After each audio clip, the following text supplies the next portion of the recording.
नमस्कार, खबरों की खबर में आपका स्वागत है। सुप्रीम कोर्ट का फैसला राफेल के मामले पे आ गया है। सुप्रीम कोर्ट ने साफ साफ कह दिया कि ये जो आरोप लगाए जा रहे थे इसमें कोई तथ्य नहीं है, ये बेबुनियाद वाहियात आरोप है। और जो कुछ लोग करमचंद बन रहे थे, ये कुछ एक्स भाजपा के जिन्हें मंत्री नहीं बनाया गया था, वो जो बाकायदा अपने आप को जेम्स बॉन्ड समझ रहे थे कि उनके पास कुछ ऐसे दस्तावेज हाथ लगे हैं जिससे वो आरोप सिद्ध हो जाएंगे। सुप्रीम कोर्ट ने इन सभी को दरकिनार किया, डस्टबिन में फेंक दिया और कहा कि ये बेकार की बातें, इस पर कुछ नहीं, ये फुल स्टॉप, मामला खत्म। लेकिन सवाल ये उठता है कि सुप्रीम कोर्ट के फैसला के आने के तुरंत कुछ चंद घंटों के बाद कांग्रेस पार्टी फिर से वही पुराना राग, जांच होनी चाहिए। राहुल गांधी बोल रहे हैं भाई जांच होनी चाहिए। तो इसको कैसे समझा जाए, आज मैं बताऊंगा कि राहुल गांधी के दिमाग में क्या चल रहा है और क्यों वो राफेल को इस तरह से जिंदा रखना चाहते हैं। 2004 में जब चुनाव होने वाले थे तो आपको याद होगा कि चुनाव से ठीक एक साल पहले कारगिल के युद्ध को लेकर के कांग्रेस पार्टी और सोनिया गांधी ने जिस तरह से ये राहुल गांधी राफेल का मामला, झूठा मामला इन्होंने उठाया, उसी तरीके से इन लोगों ने कारगिल के शहीदों के में इस्तेमाल होने वाले कॉफिन को लेकर के ये मसला उठाया था। उस समय बेदाग छवि वाले उस व्यक्ति जिसके ऊपर आज तक कभी कोई भ्रष्टाचार के आरोप नहीं लगे, जॉर्ज फर्नांडिस साहब डिफेंस मिनिस्टर थे, उनके ऊपर यह आरोप लगाया गया कि भाई इन लोगों ने तो कफन में जो ताबूत है उसमें इन लोगों ने दलाली कर ली। और ये पूरा कैंपेन सोनिया गांधी ने इसी कफन चोर, ताबूत चोर, और इस पे इन सोनिया गांधी ने पूरा कैंपेन को केंद्रित रखा था। और सोनिया गांधी बीजेपी को हटाने में कामयाब हो गई। कांग्रेस पार्टी जीती नहीं थी, कांग्रेस पार्टी के पास कोई बहुमत नहीं मिला था, लेकिन बीजेपी की सीटें घट गई थी और इस वजह से यूपीए की सरकार बन गई। वही फॉर्मूला झूठ, और मैं इसलिए झूठ कह रहा हूं क्योंकि जब यूपीए की सरकार आई, उनकी सीबीआई, उनकी जांच एजेंसी, सरकार बनते ही बकायदा उस पर जांच किया गया और पहली सुनवाई में सुप्रीम कोर्ट में ताबूत घोटाले में उसे डस्टबिन में फेंक दिया गया कि बकवास है। जॉर्ज फर्नांडिस बेदाग तो निकल गए, लेकिन बीजेपी इलेक्शन हार गई, सरकार चली गई। यही काम राफेल के जरिए राहुल गांधी करना चाह रहे थे। और राहुल गांधी इसलिए इसको करना चाह रहे थे क्योंकि कुछ न कुछ मुद्दा इनको चाहिए था। दो बातें, एक तो कोई घोटाला का मसला हो ताकि प्रधानमंत्री के बेदाग छवि के ऊपर जो है को उसको दागदार बनाया जाए, और दूसरा डिफेंस का जो मसला होता है उससे पॉलिटिकल मसला ये थोड़ा ज़्यादा हो जाता है और लोग उसको बिलीव भी कर लेते हैं। तो अब इन्होंने शुरू किया। मैं आपको बड़ी जिम्मेदारी से कह सकता हूं कि जब राहुल गांधी इस मसले को उठाए, इस व्यक्ति को शायद पता भी नहीं था कि ये पूरी डील कैसे हुई है और कैसे ये ऑफसेट का पूरा मसला था, ये ऑफसेट होता क्या है, ये उनको शायद पता नहीं था। और मैं इसलिए कह रहा हूं क्योंकि पूरे कैंपेन के दौरान राहुल गांधी, आपको याद होगा इस तरह की क्लिपिंग्स बहुत सारे यूट्यूब पे हैं, तो कभी राहुल गांधी कहते थे कि 160,000 करोड़ का ये घोटाला है, कहीं पे उन्होंने कहा 130,000 करोड़ का घोटाला है, कहीं पे 60,000 करोड़ का घोटाला है, कहीं पे 30,000 करोड़ का घोटाला है। मतलब ये ही वॉज नॉट श्योर कि ये घोटाला आखिर हुआ क्या, कैसे है और कितने का घोटाला है। अब सवाल उठता है कि इसमें हुआ क्या। घोटाला होता है तो आदमी बताएगा भाई ये पैसा इसको दिया गया, इतना रुपए दिए गए, उसके साक्ष्य होंगे, प्रमाण होंगे, कुछ नहीं, हवा में। लेकिन आपको तो एक कैंपेन खड़ा करना था। लेकिन फर्क क्या था इस बार और 2004 में जब उन्होंने ताबूत घोटाला का मसला उठाया था? उस समय हिंदुस्तान में मीडिया का जो रोल था वो कांग्रेसी मीडिया जो थी उस दौरान, और ये जो लेफ्ट लिबरल कबाल, ये हिंदू अखबार, एक्सप्रेस, ब्ला ब्ला, एक लाइन से आप ये समझिए कि जो एनडीटीवी से लेकर के सारे लोग, ये लोग कांग्रेस पार्टी के लिए कैंपेन किया करते थे। और इन लोगों ने बिना किसी जांच पड़ताल के, बिना किसी तथ्य के इन लोगों ने भी सुर में सुर मिलाया और ताबूत घोटाला को प्रूव कर दिया। लेकिन जब ये राफेल का मसला आया तो मीडिया ने सवाल पूछना शुरू किया कि भाई आप 130,000 करोड़ के घोटाले के बारे में कैसे दावा कर सकते हो, ये तो डील उतनी की है भी नहीं। फिर हुआ ये कि इसमें अलग अलग तरह के सवाल उठने लग गए। सवाल कैसे, वो जिसको कह सकते हैं कि जिसका कोई आधार नहीं था, लेकिन आप इमेजिनेशन से सवाल आप उठाना शुरू कर दोगे। जैसे HAL को इस करार से दूर क्यों रखा गया, अंबानी को क्यों लाया गया, कीमत क्यों बढ़ गई, और इस तरह से ये लोग तमाशा करने लग गए। और इन लोगों ने सुप्रीम कोर्ट का रुख किया।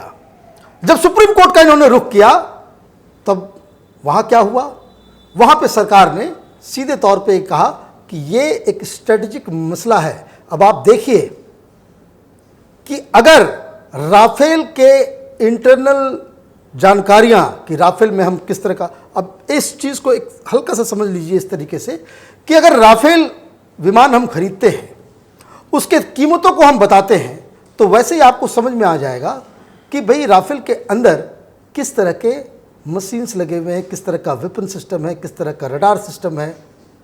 क्यों, कोई भी एक्सपर्ट अगर होगा, जैसे आप कार खरीदने जाते हैं, जब आप कार खरीदने जाते हैं तो आप मान लीजिए क्रेटा कार आपने खरीदी, तो क्रेटा कार जो है वो 10 लाख से शुरू होती है और वो 18 लाख तक चली जाती है। होती तो बाहर से देखने में सेम, लेकिन फिर भी दाम में ऑलमोस्ट डबल का डिफरेंस है। क्यों होता है, क्योंकि उसमें बहुत सारी चीज़ें अंदर वो फिट होती हैं जिससे उसका कॉस्ट बढ़ जाता है। तो अगर कोई एक्सपर्ट होगा वो इमीडिएटली वो बता देगा कि भाई आपने टॉप मॉडल लिया है, तो जो कार का एक्सपर्ट होगा उसको तुरंत मालूम चल जाएगा कि इसके अंदर ये सिस्टम है। अच्छा, आपने सबसे लोएस्ट मॉडल लिया है, उसको तुरंत मालूम चल जाएगा इंजन कैसा है, उसमें ब्रेक सिस्टम कैसा है, उसमें एयर बैग्स हैं या नहीं है, ब्ला ब्ला बहुत सारी चीज़ें वो। तो जैसे ही आप उसके दाम के बारे में आप दुनिया को बताते हैं, पाकिस्तान, चाइना, पूरे जितने भी दुश्मन देश हैं उनको सबको मालूम चल जाएगा कि भाई आपने किस तरीके का वेपन सिस्टम, किस तरह का रडार सिस्टम।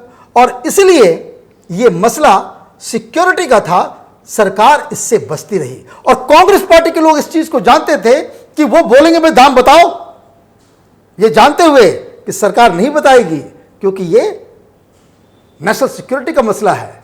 आप अपना सबसे बेस्ट विमान खरीद रहे हैं, उसके बारे में आप सब कुछ एक्सपोज नहीं करेंगे। और लेकिन सरकार ये कह भी नहीं सकती, सरकार लगातार कह रही है कि भाई हम दाम नहीं बता सकते, और कांग्रेस पार्टी कह रही है जानते हुए कि दाम नहीं बताया जाएगा, वो दाम कीमत क्या है वो मांगते रहे। तो ये मसला चलता रहा। फिर ये लोग चले गए सुप्रीम कोर्ट में। कोर्ट में क्या कीमत है, किस तरह से डील हुई, क्या प्रोसीजर हुआ, सुप्रीम कोर्ट ने उस पूरे लिफाफे को एक बंद लिफाफे में बताया गया कि भाई ये हमारा पूरा का पूरा डील जो हुआ है वो उसकी पूरी कागजात है, उसको आप पढ़ लीजिए, मुतमईन हो जाइए, समझ लीजिए किसकी कीमत क्या है नहीं है, और उसके बाद आप फैसला कीजिए। सरकार ने यह भी कहा कि ये इंटरनल सिक्योरिटी का, ये बिल्कुल एक नेशनल सिक्योरिटी का मसला है, इसलिए ये आप पे डिपेंड करता है कि आप इसको पब्लिक करें या ना करें, सरकार को फिर जिम्मेदार मत कीजिएगा। सुप्रीम कोर्ट के जजों ने कहा कि ये वाकई सिक्योरिटी का मसला है और इसलिए इसकी कीमत को सुप्रीम कोर्ट के जजेस को तो मालूम हो गया, लेकिन इन्होंने उसको पब्लिक नहीं किया। प्लस इतना ही नहीं, एक और बहुत पहली बार इस तरह का फैसला सुप्रीम कोर्ट ने लिया। एयरफोर्स के जो टॉप ऑफिसर्स हैं उसको कोर्ट में बुलाया गया और बिल्कुल ही गुप्त तरीके से सारे जजेस ने उनसे बातचीत की, राफेल के बारे में पूछा, पूरे जो वेपन सिस्टम, रडार सिस्टम के बारे में जानकारी ली, और जो एयरफोर्स के ऑफिसर्स थे उन्होंने उन्हें जानकारी दी, और उसके बाद ये फैसला आया कि ये बेकार है। इसमें एक प्रॉब्लम हुई थी, वो कोर्ट की तरफ से हुई थी कि जो CAG का मसला जो है लिखा हुआ था, गलती सरकार की नहीं थी, कोर्ट की तरफ से जो लिखा गया था उसमें प्रॉब्लम हुआ था, जिसके ऊपर रिव्यू भी डाला गया तो कोर्ट ने उसे खारिज कर दिया था। लेकिन इसके बाद क्या हुआ, अब जूता तो खा लिया, प्याज खाने की बारी थी।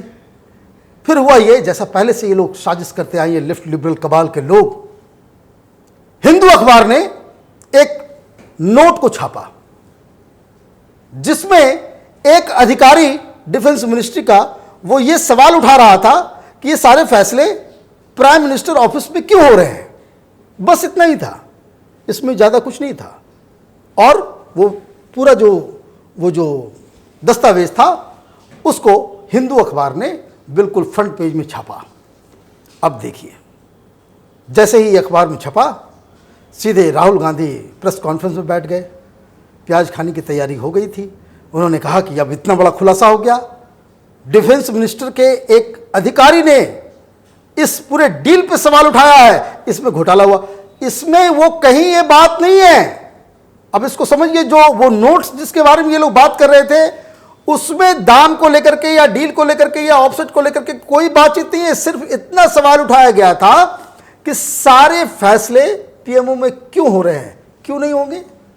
पीएमओ से ऊपर कुछ है क्या? पीएमओ से ऊपर भी कुछ है क्या?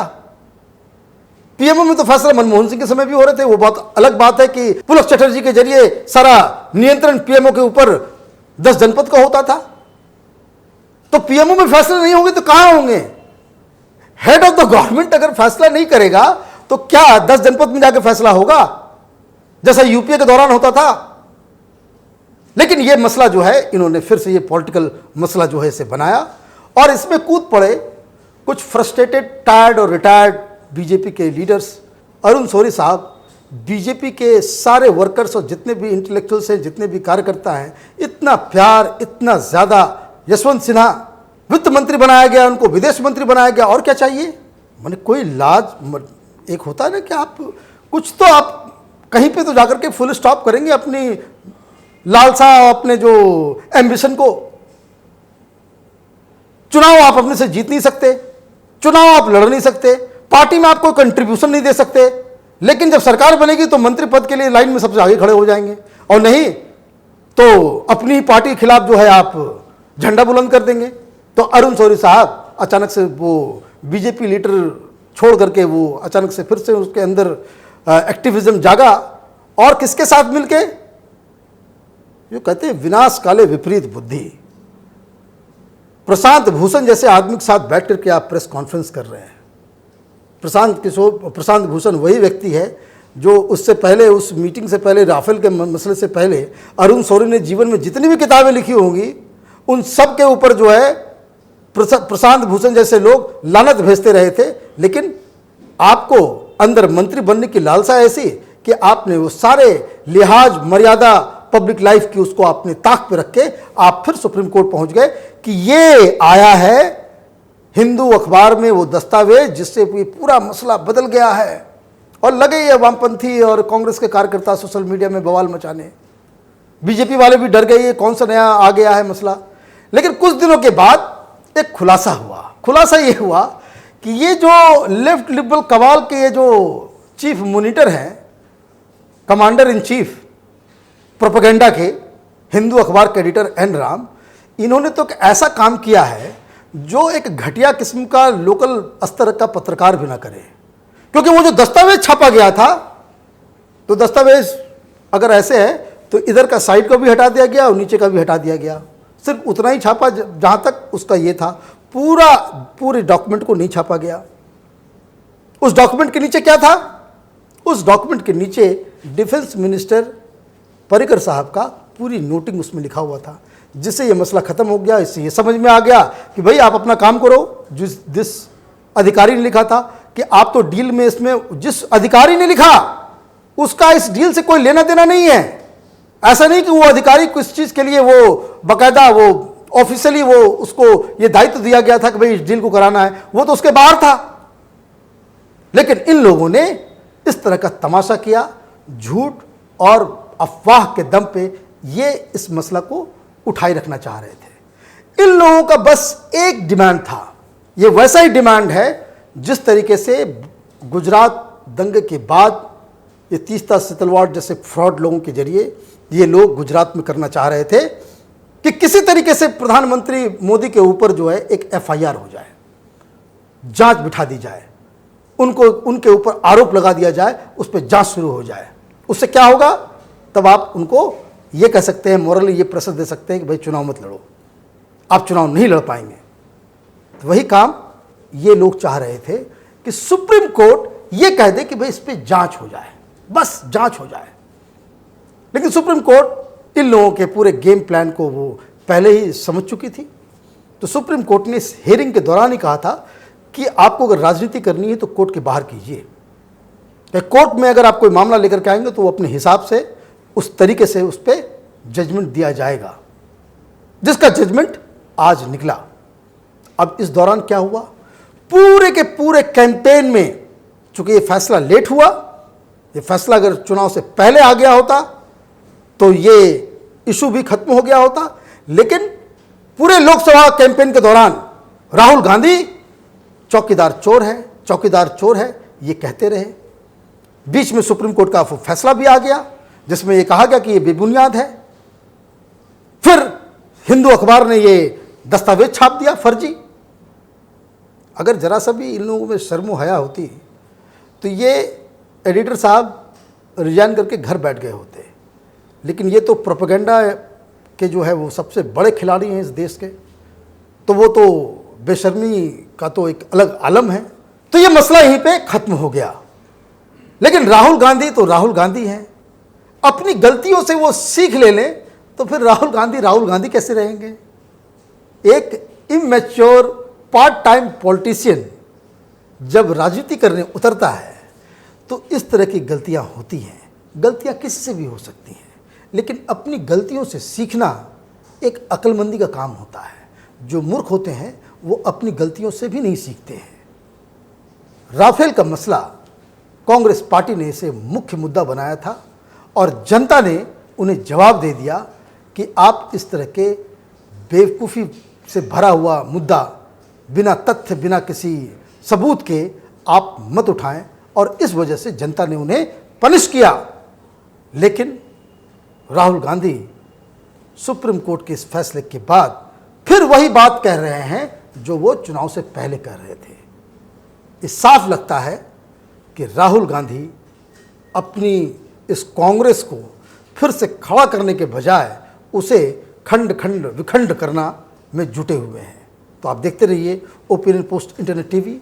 हमारे वीडियोस को लाइक कीजिए, शेयर कीजिए और हमारे चैनल को सब्सक्राइब कीजिए ताकि इसका नोटिफिकेशन आप तक फौरन पहुंचे। धन्यवाद।